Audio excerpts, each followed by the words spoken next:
Hey guys, it's Alicia and welcome back to my channel and welcome to my December wrap-up.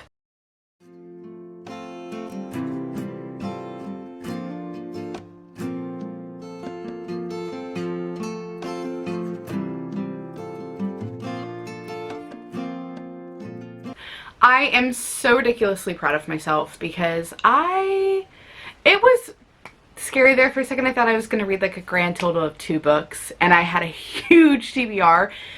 But the week before Christmas, I don't know what happened. I just got into the roll of things and I pumped out some serious books and I really enjoyed all of them. So I'm just going to jump right in and talk about the books that I read in the month of December. First, I read Holiday Hostilities by Katie Bailey. I rated this a 4.5 out of 5 stars. I really enjoyed it. It was a hate to love, forced proximity, brother's best friend, hockey, romance. She's a flight attendant, which was really fun. I will say the hate to love was a little, I don't always love that trope, I should say, because the reason she didn't like him didn't really make sense. She was holding on to like this old crush that turned into a grudge when she was young and in high school, and she just assumed that he was this horrible person and just held on to that. And I don't love that, so I didn't love that part of the story, but I loved watching Olivia kind of soften towards Aaron and really start to see him and who he was and what a great person he was. So I did really love that aspect of the story. It wasn't a full 5-star because there was some language towards the beginning of the book that just felt unnecessary. It felt a little sloppy because there was no reason for it in my mind. And there was a lot of it towards the beginning of the story.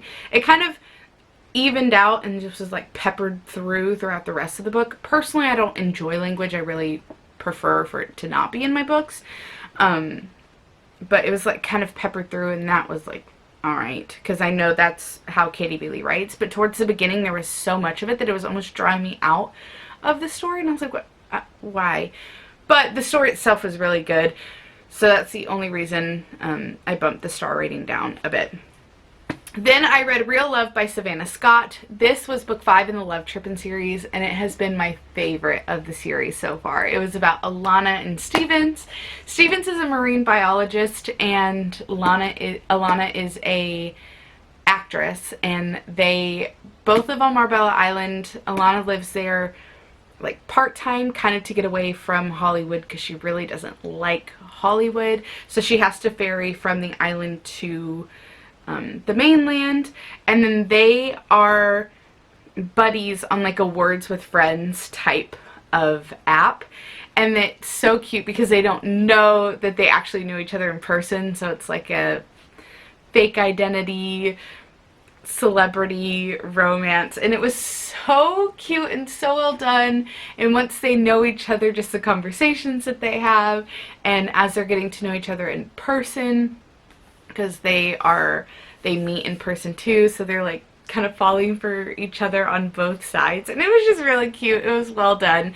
I loved like the third act conflict was handled really well too, and there was like grand gestures, and it was super cute and really enjoyable, and I stinking loved the book. It was such a great reading time. Then I read Nutcrack by Susan Adrian. I rated this 5 out of 5 stars. It was so stinking adorable. If you have anybody in your life, little ones, who love the ballet of the Nutcracker, love the story, love the magic and the whimsy of that time, or want to be Clara, want to be involved in the ballet, I highly recommend this book. It was so well done. It really focused on a young girl's love of the Nutcracker and her dream of being Clara and then finally getting to play Clara. But on top of that, just the magic aspects of the Nutcracker, and there was some Nutcracker vibes going on as well, the Nutcracker story, and the realism of having friends and being really good friends with someone and then realizing that your interests have changed and you don't really have any common interests anymore, and finding new friends while still working to keep old friends. It was just done really well. I really enjoyed the story. It was super cute, and I could definitely see myself rereading it in a couple years. Then I read Christmas at Sugar Plum Manor by Rosanna M. White, and I absolutely loved this book. I gave it 5 out of 5 stars. This book was so whimsical and magical in its own Christmas way. There is something about historical novels, especially historical Christmas, that just feel magical to me. Just the simplicity, and Rosanna did an amazing job writing why we celebrate while still keeping the joy of Christmas from a childlike enjoyment in there, and just that whimsy and the love of Christmas and imagination and staying true to that. And then you had the like, it's the guy she falls in, the main male character is a childhood friend, and just them getting back together and still experiencing the love of Christmas as an adult, but still holding on to the imaginations of when they were a kid and the love they had for it as a kid was just so cute, and it was so well done, and I loved it so much. Then I read To Crack a Soldier by Sarah Barron, and I rated this one 5 out of 5 stars, and I loved this retelling so much. It was fantastical and just so great. I loved the world that Sarah created, and she actually has another series that I believe is set in the same world, so I'm excited to at some point read that. But you have like pixies and elves, and what else was there? A bunch of like mythical magical creatures, and it was so fun. And they have all these like the seasons, so it's winter, summer, spring and fall, and the different things that they do, and how important music is to this world, and how important his music is to the magical world was so sweet. It was so well done. I loved it. And what else did I love about it? So many things. The good versus evil thing, the reason why they were fighting and the reason why they needed him, and the adventures that they went on was super cute.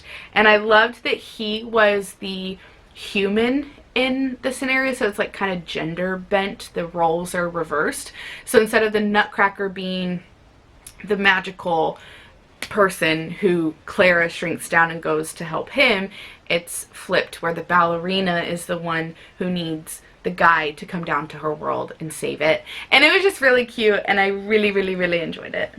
Then I read Clara Soldier by Brittany Fitcher, and I gave this a 3.5 or 4 star.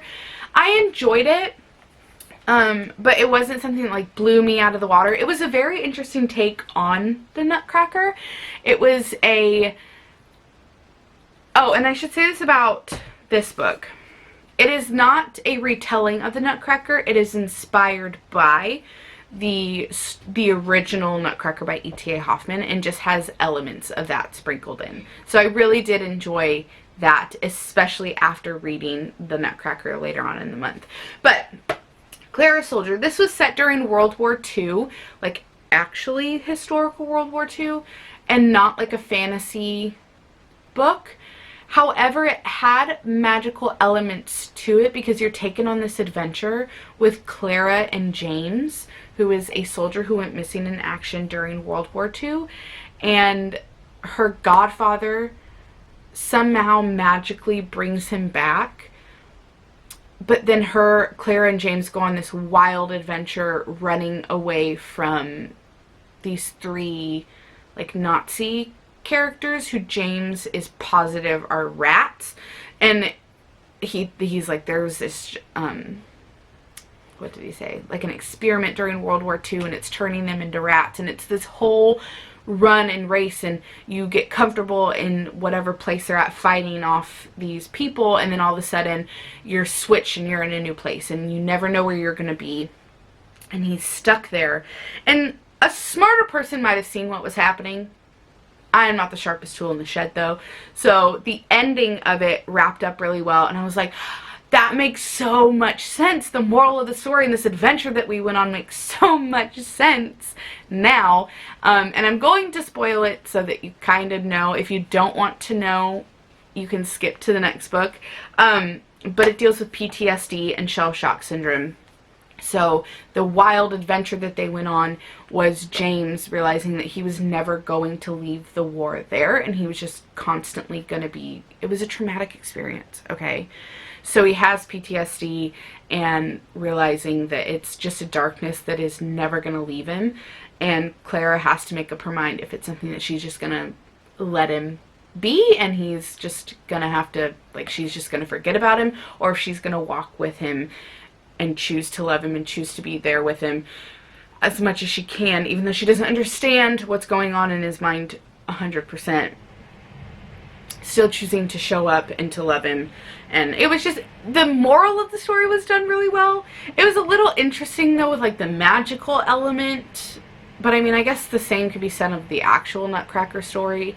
So that was a little interesting. I just didn't know, I wouldn't categorize it as historical, I wouldn't categorize it as fantasy, and I wouldn't categorize it as historical fantasy.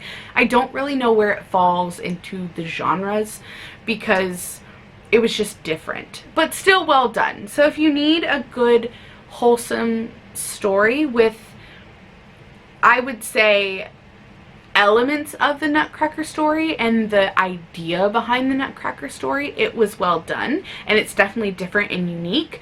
But again, it wasn't like blow me out of water, this is the most amazing book I read in the month of December, but still really well done. So I do recommend it. Then I read The Nutcracker Mice by Kristen Kladstrup. I ended up giving this a 3 out of 5 stars, something like that. It was fine. It was cute. It was a action-packed young middle grade book about the mice that were at the Russian Ballet Theater at the time that they wrote and created the Nutcracker Ballet. And it was just cute because the mice didn't like the story of the Nutcracker, obviously, because the mice are cast as villains. So they created Clara and the Mouse King, and that was their story that they wrote, and it was just, what did they say? It was like a play for mice, about mice, by mice, or something like that. It was cute. It was action-packed. I rated it kind of on, like, it was, again, like a 3-star because it was a little young for me, but still very enjoyable. So if you have a young reader who, again, loves Christmas and the ballet and wants to read more Christmassy stories, I highly recommend it. It was cute. The perspectives from Irina, who is a human girl, her perspectives are really cute too because she loves the mice, and just the couple scenes that they ended up being in the same scene together was cute because she worked so hard to save the mice so that they weren't exterminated from the theater. Overall, it was just a cute story. It was well written, but it just felt a little young for me a couple times, so it wasn't like, again, didn't blow me out of the water, but still good. Then I read The Nutcracker by E.T.A. Hoffman, and I did not rate this on Goodreads. I don't have an actual rating for you now. I enjoyed it, but I don't know how I feel about it. It was weird. Slightly weird. But now that I've read the story, I'm so glad that I have. My love for the Nutcracker story has not wavered. I still love it. I honestly kind of love it a little more now that I know E.T.A. Hoffman's actual story, and like the beef that the Nutcracker and the Mouse King have makes sense, and like the history there. Like, I loved those chapters where Drosselmeyer was telling the story of the Nutcracker and like where the history of the Nutcracker came from. Like, that was a lot of fun. I really enjoyed that, and I'm proud of myself for reading a classic. Because I did it. I read a classic, guys, and I actually really enjoyed it. Some of the language is a little weird, but it was a fast, pretty easy read. It moved really quick, but I know that some of the things I'm like, we don't say that anymore. We don't talk like this anymore. But it was still a lot of fun, a little weird, a little strange, and I really do want to read, because I'm pretty sure Alexander Dumas wrote a adaptation of it, and that is where we get the ballet from. The Nutcracker by E.T.A. Hoffman is not the story that we get the ballet from, which I found out this week. If you knew that, that's amazing. I really didn't know much. I just knew that I loved the ballet of the Nutcracker, and I loved the story of the ballet. I just always loved it. But again, since I hadn't read the book, I didn't really know what was happening. Now I do. I have a better understanding. I actually really enjoyed it. But again, don't know how to feel like rating wise. So I'm just not going to rate it. But I read it. It was cool. Then I read Catch Yourself a Snowmance by Savannah Scott. This was the second book in her Christmas novella thing that she wrote. I gave it a 3.5 or 4 star. It was cute. It's a novella, a romance novella, so it went by so fast. And if you're not like an insta-lovey kind of person, because their romance had to move really quick, it's probably not going to be your favorite thing. I enjoyed Alyssa and Carson. I'm thankful that Alyssa chilled out, because at the beginning she's met Carson before and she just had this horrible impression of him for no reason. Like, it was very hoity-toity and pretentious of her to have this idea of him and Liam's friends. So I didn't love that, but I'm thankful that she just took a step back and she gave him another shot to actually get to know him, because he was a great guy and I loved Carson, and they were just cute. They were cute together. So what it is, the premise is Liam and Noelle, they are the couple that the first book is about, and they both have a group of friends. Liam has his friends, Noelle has her friends, and they decide that they want to go on a quick Christmas vacation together. So they go to a cabin, and it's forced proximity because they get snowed in, of course. And so it's the whole group of friends. There's 8 of them total, and they're just kind of getting to know each other so that they can be friends and do stuff. And one thing I do appreciate is, in such a short amount of pages, we got a good mix of friend group when they're all together and doing stuff together, and the friends, like, you know, poking fun and chatting and goofing off and doing things, while we also got a good amount of Alyssa and Carson getting to know each other and falling in love. Because I feel like you can either swing one way or the other, where you only see the group and you never see the couple on their own, or you only see the couple and you never see the group, that you forget that they're on vacation with a whole massive group of people. So I thought that that was well done, and I did enjoy it. It was cute, very quick. If you're looking for a quick Christmas read, I recommend that one. It was cute. Then I read That Time We Kissed Under the Mistletoe by Julie Christensen. I gave this a 4 out of 5 star. It was a solid Christmas read. It was cute. It was a second chance at first love story. So Sarah and 3 knew each other when they were teenagers, and they had summer romances when Sarah's family would come up and vacation in Abbeville at a cabin. Well, her family ends up buying the cabin to renovate, to rent it out as like an Airbnb type of thing, like a little getaway spot. And Sarah goes up to take care of that. Circumstances happen. 3 gets injured. His family is they're all going to Hawaii for Christmas, and someone could have stayed with him, but of course nobody wants that. So Sarah ends up staying with 3, and they are put back together again after 10 years, and they finally get to talk about their hurts and what happened when he broke up with her and how it destroyed them, and, you know, just a second chance at first love. And that was cute. I really did enjoy that. Again, Julie writes good, wholesome, sweet stories, and there were some good Christmas traditions thrown in there, and Christmas trees and popcorn stringing and Home Alone and a luau and snowmen, and it was very cute, and it was just an enjoyable read. Then I read Izzy and Her Off Limits Love by Jenny Proctor and Emma St. Clair. I gave this book 5 out of 5 stars. If I could have given it more, I think I probably would have. I absolutely adored this book so much. This is a second gen story to the Oakley Island series that Jenny and Emma wrote. It's about Izzy and Liam, and I love it. There was the chaos of the family, and it's so fun because if you've read the Oakley Island series, you know the family tree, because Liam and Izzy are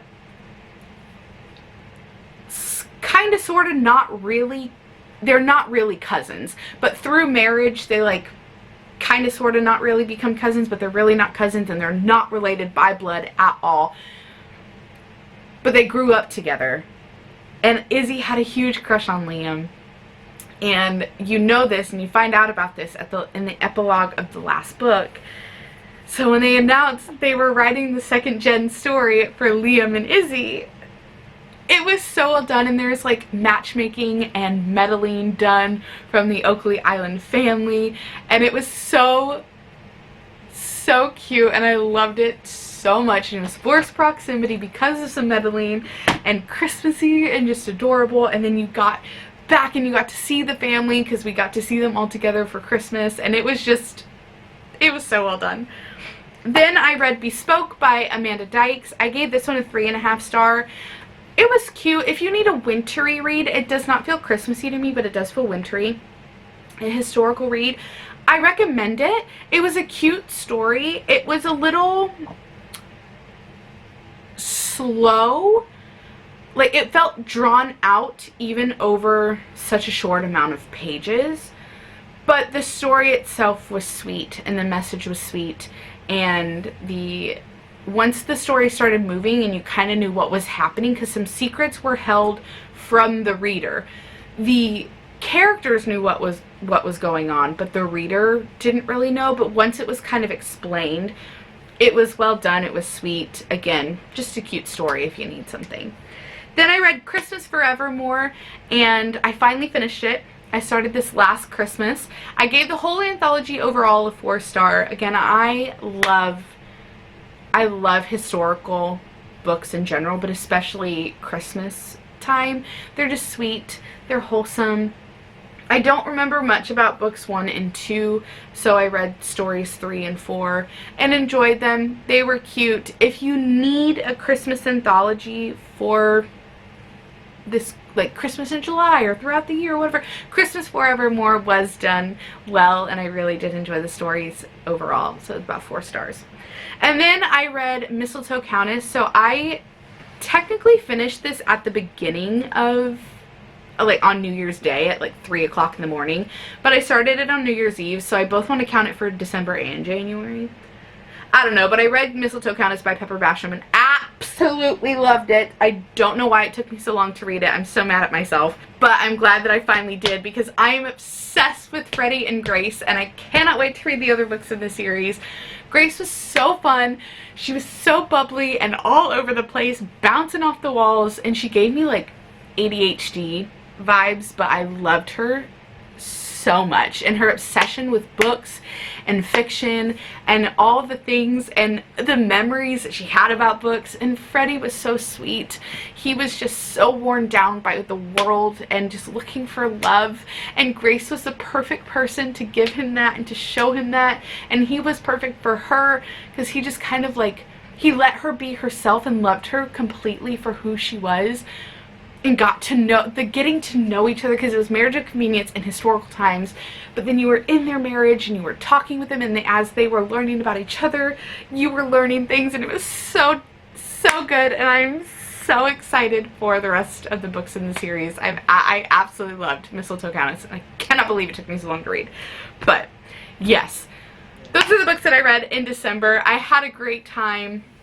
I did complete my Tinsel and Tales readathon, so I will put a little thing together so you can see what books went where.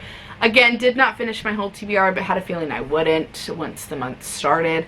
That's okay, because I did get some great books read. Let me know in the comments below if you've read any of these. What did you read in the month of December? And what was your favorite book of the month? I would love to know.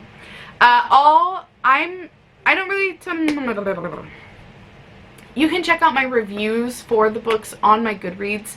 That's where I give a lot of my thoughts, like, written down. And then also on my Instagram at For the Love of Christian Fiction. All of those links are in the description box below. And I think that's it. I'll see you guys next time. Bye!